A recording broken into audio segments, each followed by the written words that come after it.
Música. Durante generaciones, los Inuit han dominado una habilidad increíble: encontrar agua potable en uno de los ambientes más duros de la Tierra.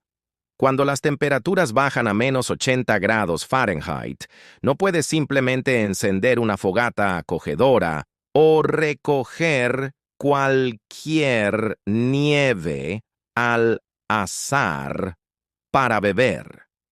Conseguir agua en el Ártico requiere un conocimiento cuidadoso, técnica y entendimiento del entorno. El proceso puede sonar sencillo: solo derrite un poco de nieve o hielo, ¿verdad?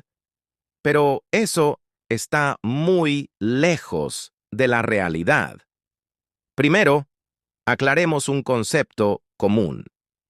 La idea equivocada sobre la nieve en el Ártico es que no es solo agua gratis lista para ser consumida. Mucha gente piensa que puede simplemente recoger un poco de nieve y comerla. Pero ese acto aparentemente inocente puede poner tu vida en riesgo. La gente Inuit ha aprendido a lo largo de generaciones que comer nieve cruda puede causar serios problemas de salud. Primero, está el obvio riesgo de bacterias y virus que pueden estar en la nieve. Aunque el Ártico pueda parecer puro, la nieve puede albergar varios microorganismos que pueden enfermarte gravemente. Aquí es donde se pone realmente interesante. Comer nieve puede en realidad causar deshidratación. Suena raro, ¿verdad? Tu cuerpo tiene que usar energía valiosa para derretir la nieve y calentarla a la temperatura del cuerpo, cuando ya estás tratando de mantenerte caliente en temperaturas bajo cero. Este gasto extra de energía puede ser peligroso. Los Inuit han desarrollado un buen ojo para seleccionar la nieve adecuada para beber. La nieve fresca es su elección preferida, ya que contiene menos contaminantes que la nieve más vieja que ha estado ahí acumulándose: polvo, tierra y quién sabe qué más. Ellos evitan específicamente la nieve que ha estado en el suelo por mucho tiempo, ya que tiende a acumular todo tipo de adiciones no deseadas. Ahora, aquí hay algo que te puede hacer reír. Aunque parece obvio evitar la nieve amarilla, y sí, esa advertencia colorida generalmente significa exactamente lo que piensas. Hay otros tipos de nieve menos obvios a los que hay que prestar atención. La nieve arrastrada por el viento, por ejemplo, puede ser particularmente engañosa. Aunque parece limpia en la superficie, estos bancos de nieve a menudo esconden sorpresas. Capas de nieve compactada por debajo que pueden atrapar todo tipo de basura y contaminantes. Piensa en la nieve llevada por el viento como una engañosa torta de capas. La parte de arriba puede verse esponjosa y tentadora, pero esas capas inferiores pueden estar escondiendo sorpresas desagradables. Estas capas comprimidas no solo hacen que la nieve sea más difícil de derretir, sino que también pueden contener contaminantes concentrados que se han acumulado con el tiempo. La habilidad de los Inuits para leer estas sutilezas en las condiciones de la nieve ha sido crucial para su supervivencia en el Ártico. El proceso de selección se vuelve aún más importante. Es crítico cuando consideras que en temperaturas muy bajo, harvest, it often provides a purer source of water. But don't be fooled. Not all ice is created equal. And the Innu have developed fascinating methods to identify the best ice for drinking. Clear ice is the gold standard in the Arctic. It forms in layers and tends to be much cleaner than its cloudy counterpart. Cloudy ice, which contains those pesky air bubbles and impurities, is usually passed over when better options are available. It's not necessarily unsafe, but why settle for less when you're looking for the perfect drink? Here's where things get really interesting. The Inuit have discovered that ice actually talks to them well. Not literally, but they've learned to interpret the sounds ice makes when struck. Clear, pure ice produces a sharp ringing tone, almost like striking a crystal glass. On the other hand, If you hit cloudy ice, you'll hear a duller thud thanks to all those trapped air bubbles muffling the sound. It's nature's way of giving the Inuit a quality test they can rely on when it comes to choosing between sea ice and freshwater ice. There's no contest. Freshwater ice wins, hands down. Sea ice might look tempting, but it's loaded with salt and minerals that can make your taste buds revolve, while it's technically drinkable in small amounts during emergencies. You know, those dying of thirst in the Arctic kind of situations. It's far from ideal. Think of sea ice like that relative who overstays their welcome fine in small doses, but you wouldn't want to deal with it every day. This careful selection process might seem excessive to those of us who can simply turn on a tap. But in the Arctic, choosing the wrong ice could mean the difference between a refreshing drink and an unpleasant or even dangerous experience. The Inu's ice selection techniques have been refined over countless generations, proving that sometimes the old ways are the B ways. Now that the Inuit have carefully selected their snow or ice, they face an even bigger challenge, melting it. In an environment where even your breath freezes in midair, starting a fire at 80 degrees Fahrenheit isn't exactly a walk in the park, and they've developed some remarkably clever methods to tackle this problem. One of their most ingenious solutions involves using blubber lamps. These aren't your typical scented candles, they're specialized lamps fueled by seal or whale blubber from previous hunting expeditions. The Inuit discovered that animal fat, when burned with a wick, creates a surprisingly steady and efficient heat. Source, not only do these lamps provide light in the long Arctic darkness, but they're also perfect for the patient process of melting ice and snow into drinkable water. But sometimes they need something more powerful than a BL Elber lamp. And that's where fire-starting skills become crucial in an environment where everything seems designed to prevent fires from starting. The Inuit mastered the art of creating flames from nearly nothing using flint and steel. They'd create sparks that could ignite dry materials like moss grass or birch bark. Of course, finding these materials in the Arctic is about as easy as finding a sunbather in winter. They're incredibly scarce and precious resources. The melting process itself requires careful attention. Too much heat too quickly can affect the water's taste, while too little heat means waiting longer for that precious drink. The Inuit have perfected this balance through generations of practice. They've learned exactly how to position their melting pots over the heat source for optimal efficiency. Think about how frustrating it is when your microwave takes an extra minute to heat your coffee. Now imagine having to spend hours melting ice just to get a drink of water. This process has taught the Inuit incredible patience and resource management. Every drop of fuel needs to be used efficiently, and every moment of heat needs to be maximized. The entire process, from starting the fire to having enough drinking water for a family, could take several hours. But in the high RSH Arctic environment, this time, a consuming process isn't just about getting a drink. It's a crucial, sue-hour rival skill when you're trying to melt ice in the Arctic. Finding shelter from those fierce winds isn't just a matter of comfort. It's absolutely essential. With winds that can reach speeds of 60 miles per hour, any exposed flame would be snuffed out faster than a birthday candle in a hurricane. This is where the Inu's legendary igloo building skills come into play. The igloo isn't just a shelter. It's an engineering marvel that creates a surprisingly cozy space for melting water. Here's something that will blow your mind. While the outside temperature might be a shing, minus 40 degrees Fahrenheit, the temperature inside an igloo can reach a relatively balmy 32 degrees Fahrenheit just from body heat alone. Add a blubber lamp or small fire, and you've got yourself a rather comfortable spot to work in. The igloo dome shape is perfect for trapping heat while letting smoke escape through a small vent at the top. But the Inuit don't always have time to build an igloo, especially when they're on the move. In these situations, they become masters of finding natural wind breaks, large rocks, cliffs, or ice formations become temporary shelters where they can set up their water melting operation. It's like finding the perfect spot at a windy beach, except instead of trying to keep sand out of your sandwich, you're trying to keep your water source from refreezing. Let's talk about timing. Melting enough water for a family isn't a quick process for a family of 5. It could take anywhere from 2 to 3 hours to melt enough snow, or ice for their daily needs. That's assuming everything goes smoothly and they found good quality ice or snow to start with. It's a bit like making homemade soup. You can't rush it if you want good results.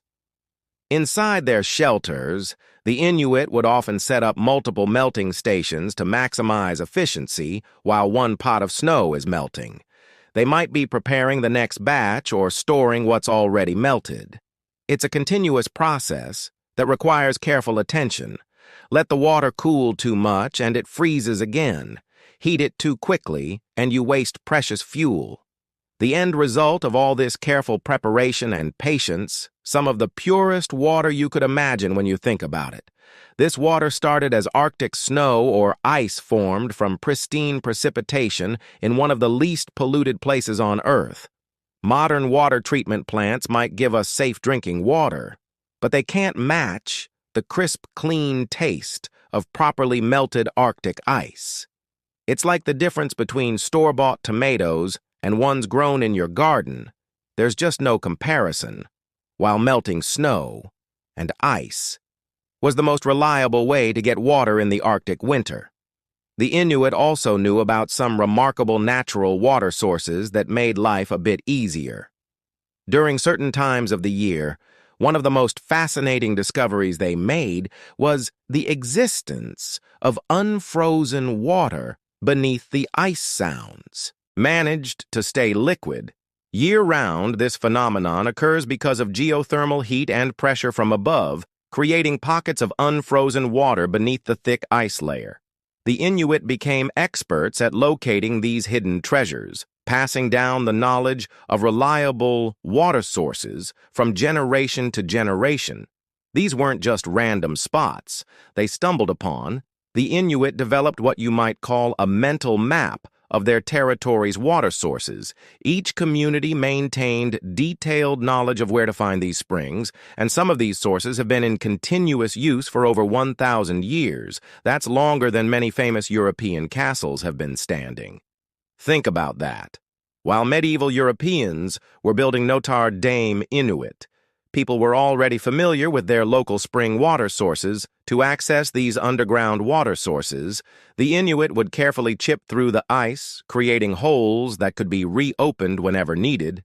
They became experts at identifying the subtle signs that indicated water below slight depressions in the snow areas where the ice formed differently, or spots where steam might rise on the coldest days.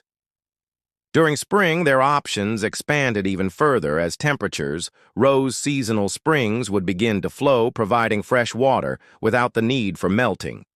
These springs were like nature's water fountains, bubbling up through the ground, and providing a welcome alternative to the time-consuming process of melting ice and snow. But here's the catch. While these natural water sources were incredibly valuable, they weren't always accessible. The Inuit were often on the move, following seasonal hunting patterns or searching for better resources. This meant they couldn't rely solely on known water sources and had to maintain their skills in ice and snow melting. It's a bit like having a favorite coffee shop. Sure, it's great when you're nearby, but you still need to know how to make coffee at home. The Inuit's ability to find and remember these water sources shows just how deeply they understood their environment each spring. Each underground water source represented not just a convenient water supply, but a vital link in their survival strategy. This knowledge passed down through countless generations, became part of their cultural heritage as valuable as any fizz and echo tool. Once the Inuit had their precious liquid water, keeping it from freezing again became the next challenge. After all, nobody wants to repeat the whole melting process every time they need a drink. The solutions they developed were both practical and ingenious, making use of every resource available to them. Animal skins, particularly those from seals and caribou, became their go-to water containers. These weren't just random choices. These animals had developed natural insulation to survive in the Arctic, and their skins retained some of these insulating properties. The Inuit would carefully prepare these skins, creating water pouches that were not only durable, but also naturally resistant to freezing. The layers of fat and fur worked like nature's thermos, keeping the water liquid for surprisingly long periods inside their igloos. The Inuit created designated storage areas for their water containers. The igloo design, which could maintain temperatures just above freezing, provided an ideal environment for water storage. It's like having a refrigerator that's trying its best, not to be a freezer, keeping things cool without turning them into ice blocks. When traveling, the Inuit got really creative with their water storage. They would often keep their water containers inside their clothing, using body heat to prevent freezing. Imagine carrying your water bottle in a specially designed pocket next to your skin. Not the most comfortable solution, but definitely effective. This method ensured they had liquid water available even during long journeys across the frozen landscape. Sometimes they would use containers made from wood or bone, though these weren't as common as the skin pouches. These containers required extra care and usually needed to be kept in sheltered spots where the temperature stayed a bit warmer. The Inuit would often wrap these containers in furs or skins for additional insulation. The whole system of water storage was a testament to their resourcefulness. Every material was chosen for its insulating properties. Every storage location carefully selected. They understood that in the Arctic, maintaining liquid water was just as important as obtaining it in the first place. It's similar to modern camping. It's not just about finding water, but also about having a reliable way to carry it with you. Each family would typically maintain several water containers of different sizes, using larger ones for storage at their camp and smaller ones for traveling. The containers needed regular maintenance, checking for leaks, replacing worn-out sections, and ensuring the insulation remained effective. It was a constant process of care and attention, but one that meant the difference between having liquid water readily available or facing the time-consuming process of melting ice, all of ver. Again, today's Inuit communities blend traditional knowledge with modern technology, creating innovative solutions for their water needs. While their ancestors relied solely on ice harvesting and melting, contemporary Inuit settlements now have access to community water stations. Though they haven't completely abandoned their traditional methods, modern water infrastructure in the Arctic faces unique challenges. Keeping water pipes from freezing is like playing a constant game of cat and mouse with the cold. Engineers have developed a fascinating system where water pipes are housed in heated conduits called utilidors. Think of them as underground tunnels that keep the pipes warm enough to prevent freezing. These utilidors are carefully maintained and monitored to ensure the water keeps flowing even in the most brutal winter conditions for those living outside the reach of water. There's the water taxi service. But forget about yellow cabs. These are specially equipped snowmobiles that deliver water to remote households. It's like having a pizza delivery service, except instead of hot pizza, they're bringing you life's most essential resource. This modern adaptation shows how the Inuit continue to evolve their water collection methods while maintaining their connection to the land. Speaking of water usage, here's an interesting statistic. The average Inuit household uses about 20 gallons of water per day, compared to 100 gallons used by households in southern Canada. This dramatic difference reflects both the challenges of obtaining water in the Arctic and a deep-rooted cultural understanding of water conservation when it comes to storage. Traditional sealskin. Water bags are increasingly being replaced by modern plastic containers. While these new containers might lack the cultural significance of their traditional counterparts, they're more practical for everyday use and easier to maintain. However, many Inuit families still keep traditional containers, using them during hunting trips or special occasions. Ice harvesting hasn't disappeared entirely. Many Inuit still prefer the taste of melted ice from traditional sources. The difference is that now they often use electric kettles or stoves for melting, rather other than blubber lamps. It's a perfect example of how modern convenience meets traditional preference. This combination of old and new methods ensures that the Inuit can maintain their cultural connection to the land while benefiting from modern technology.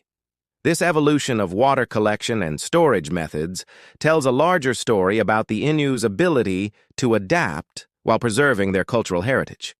They've embraced modern solutions where practical but maintained traditional knowledge and practices that have served them well for generations.